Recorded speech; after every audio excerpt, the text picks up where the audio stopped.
So welcome to our next seminar on the Ginseng family, part of the Long Beach City College horticulture program. So I'm just gonna share my screen so you can see and we can get started. So we have the Araliaceae or the Aralia, sometimes referred to as the ivy or sometimes referred to as the ginseng family. And we've seen a lot of these members in our class. This is not going to be a big family, so we're not going to spend not even an hour today. So we have Aralia, ivy family, Araliaceae, spread throughout the world. So we'll see some specimens, a few native to North America. There are also members native to California. So California native, not Southern California, Northern California. And it's going to be a very important component of many tropical areas. So it's going to be a dicot. So the broad leaf, those big Schefflera leaf that we've seen, that will fall under this category. And about 1,400 genera, more or less. But obviously, we're not going to see many of them because some of those are just going to be in the wild. We're only going to be concentrating on the ones that we are going to be encountering in the landscape or in horticulture. But here's the family tree. Here's a family tree that is going to put our family, Araliaceae, with the Apiaceae, and the Apiaceae is the celery family. The celery family, the carrot family, and or members of those groups. And so we are going to see a lot of close relationship between them because yes, at some point the common ancestor branch and one became the Aralia, that became a lot more of the woody, the big individuals. And then the other, which is the celery or the Apiaceae or the carrots are going to be more of a woody, not a woody, but a herbaceous individual. And so the similarities are going to be the same. And that's another thing that's very important. Most of the members of the family are going to have toxic components or toxic chemicals or some kind of chemical that is going to be either medicinal or is going to be bad for people to eat.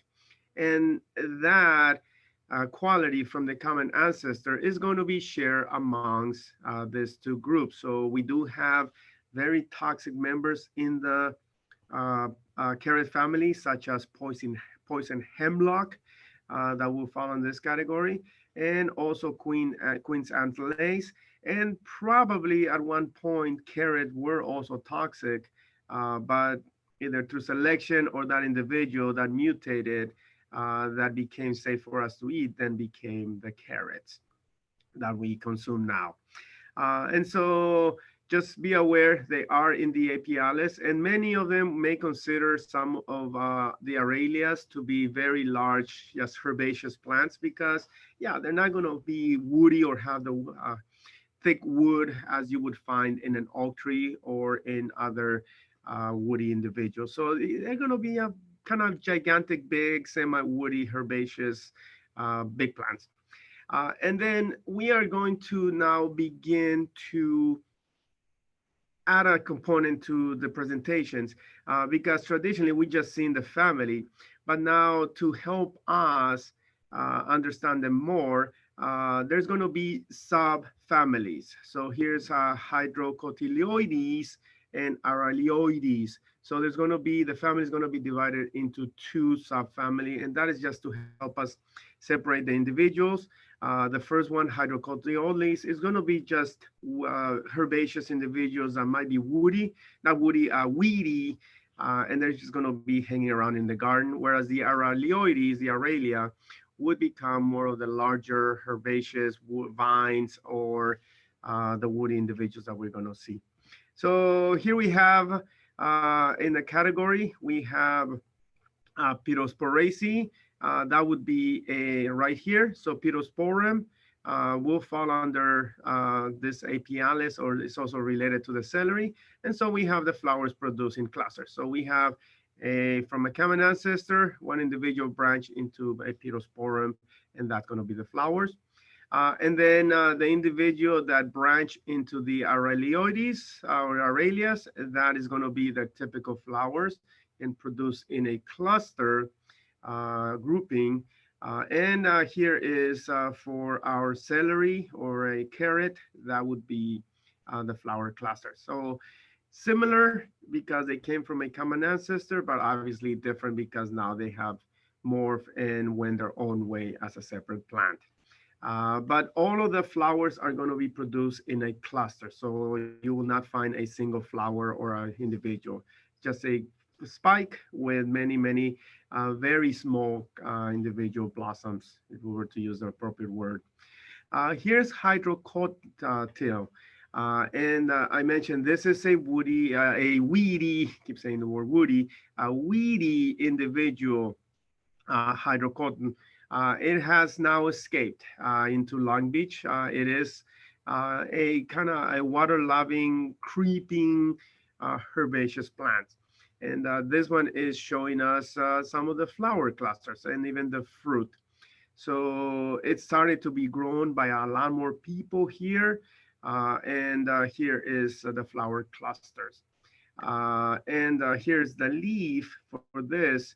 And here's a cluster for this other individual. And this is why it has become popular. So Long Beach has one of the largest Cambodian community outside of Cambodia, and it is used for a drink.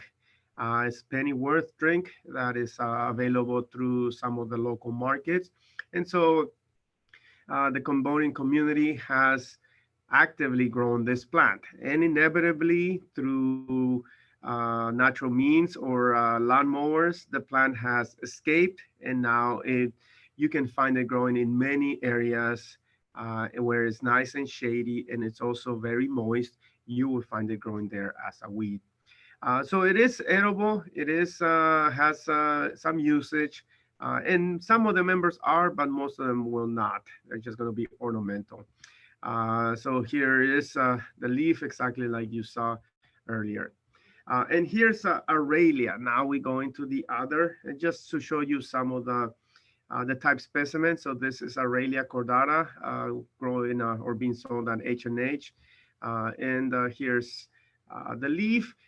For most of the individuals, they're going to have that compound leaf. So sometimes very large, or in the case of our English ivy, it's going to be simple leaf. But don't be surprised if you're going to see some of those big leaves as part of the family.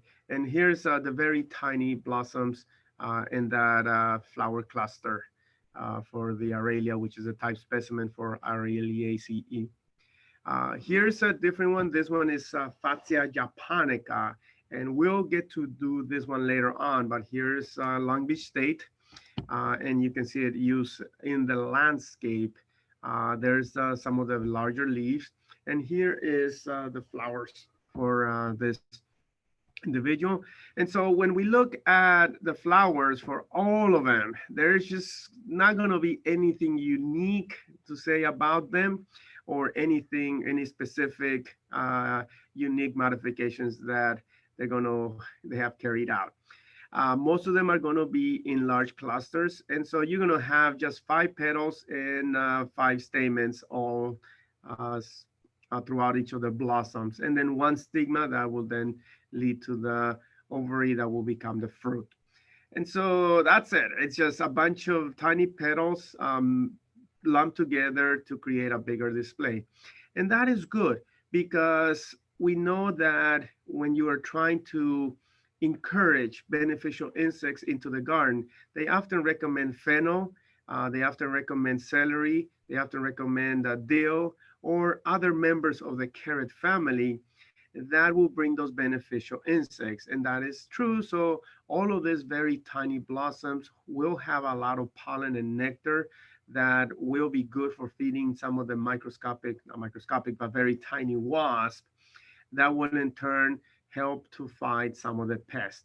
And so, yes, planting some of this Aralia can also help in bringing some of those beneficials, or even the smaller ones like dill and fennel and celery and carrots and a bunch of other plants from the other group. So again, this is going to be standard throughout the Aralias, just kind of like a cluster of flowers with very simplistic petals, stamens, and no sepals. I think they're going to be gone or missing from the group. And then the pollination is going to be open to whomever wants pollen and nectar. So insects would be a very common visitor to the flower. So here is a fly. And in the process of drinking the nectar, it's going to walk all over the stamens, pollinate the stigma and or the other flower, and bring about pollination for the plant. So no specific pollinator will be attracted, just insects and different kinds of insects, whoever wants a pollen and nectar meal. And the leaves, again, they're going to be big. They're also known for having those two forms of leaves, the juvenile as well as the adult that we talked, and we'll see later on. And all of them are going to have a swollen base on the petiole. So here we have a Schefflera, and so you have that swollen base. Here we have a Schefflera with another Schefflera. So you have a partial wrapping around the stem of the base of the petiole. And here we have the snowflake tree or Trevisia. And here's the wrapping. So when you start looking at these individuals, if you follow the leaf to the base where it's attached to the stem, you will see this swollen, which is a characteristic of the plant group. And here's where it also has the leaf scar.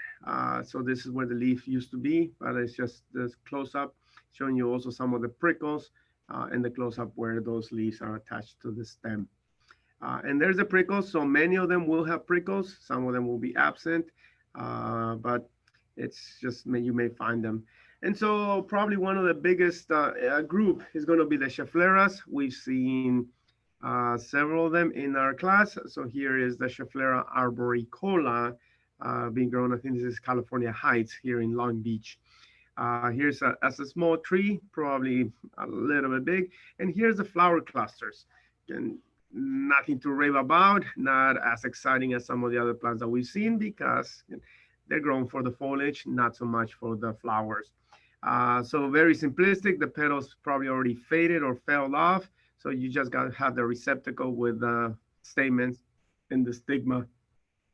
And here's the Schefflera being at the nursery in a container. And then the Schefflera Actinophylla, here when it was a lot younger, the very, very large leaf, compound leaf that emanate from the center. So you have the different leaflets. And again, if you look very high up, you can look at the flowers and or the fruit. So those are going to be produced at the tips. So these are the flower buds that will open into the flowers later on. And the flowers are going to be nice if you kind of take a closer look at them. There's going to be a lot of stamens in this case. So you're going to have the stigma right here in the center. The petals are going to be dropping off. So they are here kind of protecting the flowers. But when the flower opens, those are going to fall off and you're going to have the receptacle with just a bunch of stamens. This one here already shedding the pollen. And so that's going to be followed by the fruit. And here's where the fruit is located. So you have the bracts right here still lingering on the plant. And you have the fruit right here, which is going to be fleshy. And inside there's going to be a lot of seeds. So that would be the fruit for Schefflera Actinophylla. Here it is as a street tree, and you may see it reused. Or as I looked around, I found up a couple of other Scheffleras that I still don't know what the origin or the name is. So this very large tree in the west area of Long Beach or west side. So I asked if I could go inside and look at it because it was very nice. The leaves look like a regular Schefflera, but they're not as big or as dark green, and they almost a little bit droopy. And then when I looked at the fruit, that does not look like the Actinophylla. So this is a different species. I don't know what it is, but I'll keep looking. And then the fake marijuana plant, Schefflera elegantissima. Here it is as a mature individual being used in the landscape at Long Beach State. So it's going to get big. It's going to have very big leaves. So here are the leaves, and obviously only when it's an adult will you have then the flowers. Here are the flowers, again, a cluster of very tiny blossoms, very simplistic. And then you can see now the leaf looks almost like any other Schefflera with very big leaflets and very large leaf, and now very deep green. So that is the adult now that it's flowering. Prior to that, it looked like this, like I showed you before, kind of like a cutesy marijuana looking leaf and kind of bronze in color. So juvenile versus the adult, and it's going to be prevalent in many members of this family group. Here it is being used in a school. I think this is a school or a church. This, I think, is Huntington Park, California. And this one, when I was there, it happened to be flowers ring. So that is the flower for Schefflera, this Schefflera elegantissima. And there's the close-up of it. And there's going to be a few other Scheffleras out there, or something Dendropanax or anything that with the name Panax will fall under this category. And here is now ivy. So the ivy, genus Hera, will fall under this category. Now it's going to be vining individuals. Here, I think this is also Cal State Long Beach or Long Beach State, being used as a ground cover. And once again, this is the juvenile stage. Here it is, a close-up of the leaves, and you can see how dense it's going to get. It will climb. Here's unfortunately being allowed to climb on a tree, which is not healthy or happy for the tree. And so here is English ivy, and here is the oak leaf or oak-like leaf that are going to be the juvenile. Here is the adult leaf. So the adult leaf is going to lose those lobes and that cutesy oak-like leaf, and they're just going to become entire, and it's not going to be as attractive. And then you can see towards the bottom, here's the fruit. So it is with time, and as it gets older, then the plant will then become an adult. And once it does that, it will lose the climbing habit, and then it's going to become very rigid and very woody stem. And so here are the flowers, and some of them are going to be the flowers here being visited by a fly, and some of them are now beginning to become or turn into a fruit. And so the flies are attracted to the ones that have the pollen and the nectar, the ones that are receptive, whereas the others already are started moving on. So that would be the flower and the beginning of the fruit for the ivy. And these are the fruits when they're mature. Do they look like the Schefflera? Yes, they do. Okay, they're in the same family, and you're going to see the same thing on the other members. So these are the fruits of those English ivies. When, again, up behind, you can see the adult leaves, and now also fruiting. Here's a very large skirt on a Canary Island date palm made out of ivy, and obviously it was getting too wide, so they had to make it into a square to allow or allow the clearance of the sidewalk. So is that healthy? No, obviously, but I guess they wanted to cover the ugly stem. So that's that. And then there is a hybrid. So Aralias are going to have a very famous hybrid. This is where there is possibility of hybridizing two different genera. So they have taken the Fatsia, the Japanese Aralia that I showed you earlier on, and they have hybridized it with an ivy, the Hedera. And so now you have a genus, made up genus Fatshidera, the combination of Fatsia and Hedera. And so it has the components or the characteristics of both of the mom and the dad. So it's not going to be a vining individual like the ivy, but it's also going to have bigger leaf like the fatsia. And so it's a combination of both of them.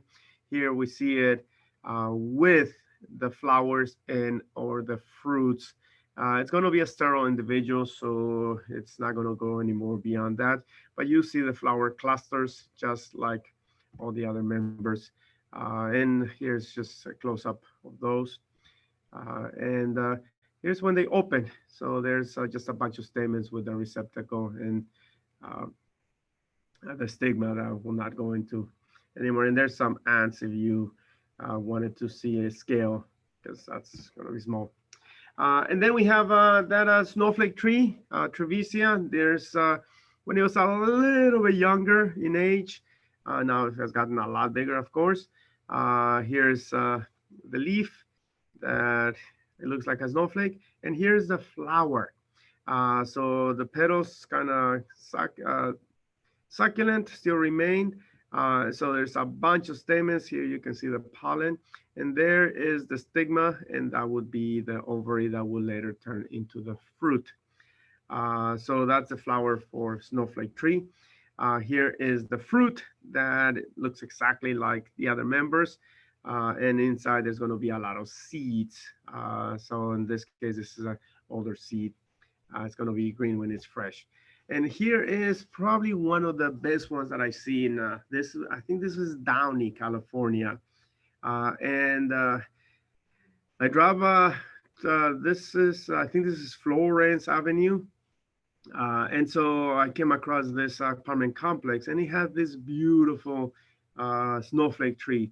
Now the leaves are going to be looking a little bit different because there's a few other selected forms of some of the snowflake trees. And so I had to take a photograph of this because I think this has to be one of the best ones that I've seen in Southern California. And here's the canopy for it. And these are the leaves, so there's a lot more lobeness than the one that I have here in the garden.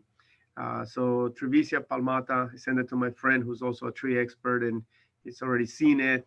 Don Hodel, you may meet him soon, hopefully. And yeah, he said that's it. That's a snowflake tree. And yeah, he also recorded it. So, and agree with me that is probably one of the best ones in town. And then we have paper, Chinese paper rice plant. So Tetrapanax papyrifera. Papyrifera means paper bearing.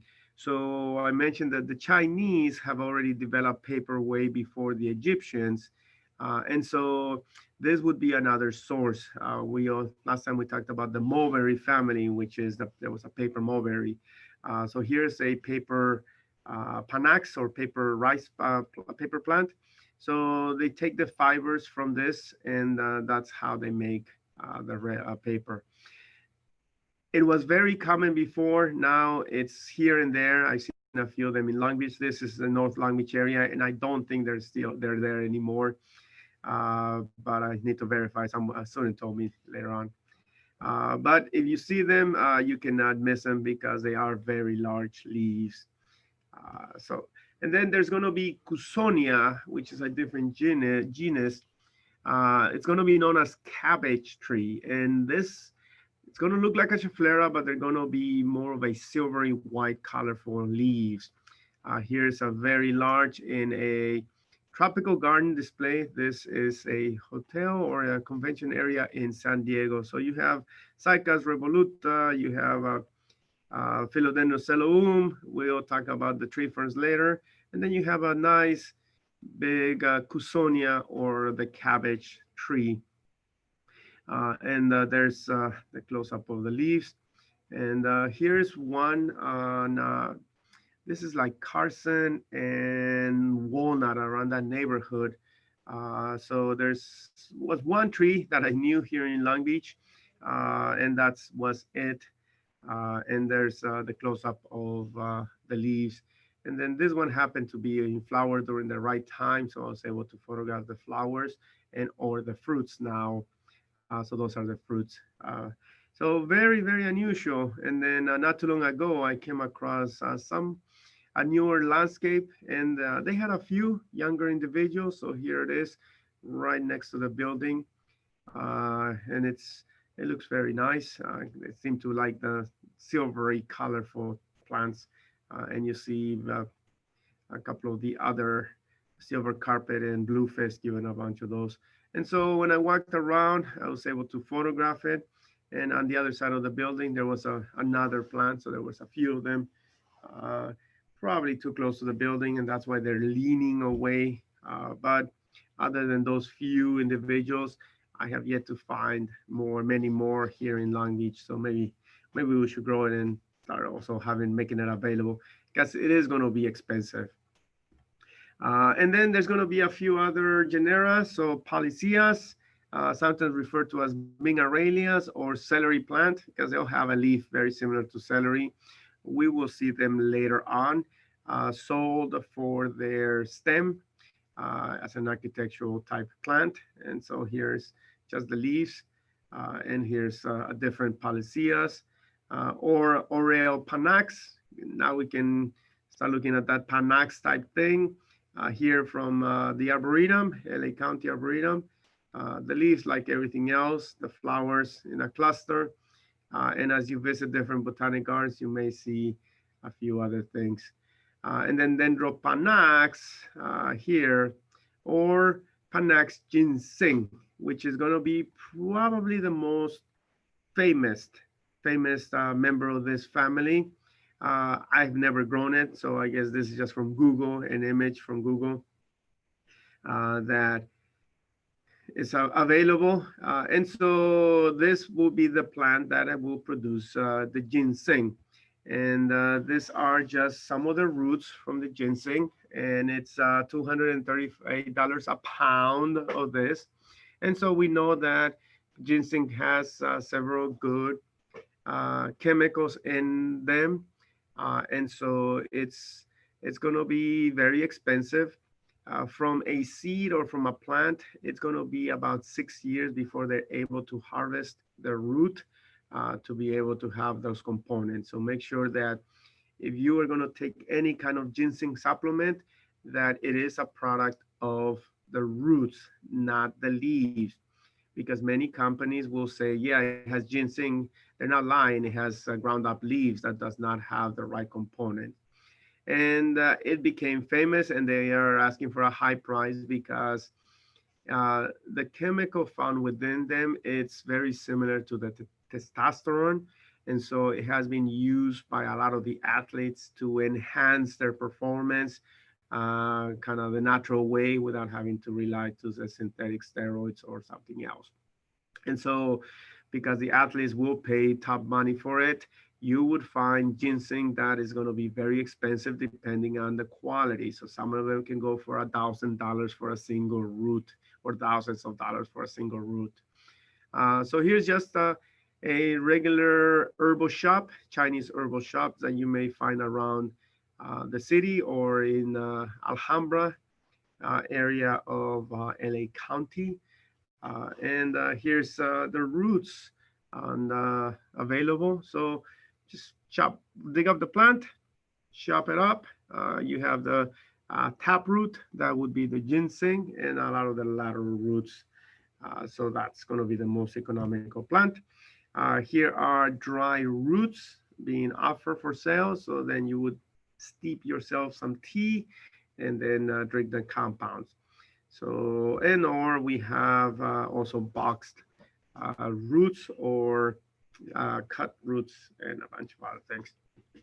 So Panax ginseng is from Asia. However, there is also an American ginseng, so Panax americana. So I guess at some point there was a disjunct from the common ancestor. One stayed in America or North America, the other one went to Asia. And so they two evolved. And so you might see American ginseng offered for sale here. And it's variable. You ask some people, which is your favorite ginseng, or which one is the best, that has a better health benefits. And some of them, oh, well, the American ginseng is best. Usually you ask people from Asia, which one is the best? They'll say American, and you ask Americans, which one is the best ginseng? They'll say, oh yeah, the Chinese or the Asian is the best one. I guess it's something exotic about taking a product from a different country. So here's just bags of ginseng, not frozen, just in the fridge for sale at the local market. And there's when I'm holding it for scale for the American ginseng. And so ginseng is or will continue to be probably the most important one and probably the most economical because people want to have those chemicals, which are good for you or just for general health. And I think that's the last slide. So I mentioned not a big one, not probably, but very, very important because you're going to come across it, or maybe you have already maybe eating or taking ginseng supplements to enhance your energy and all of that. So are there any questions?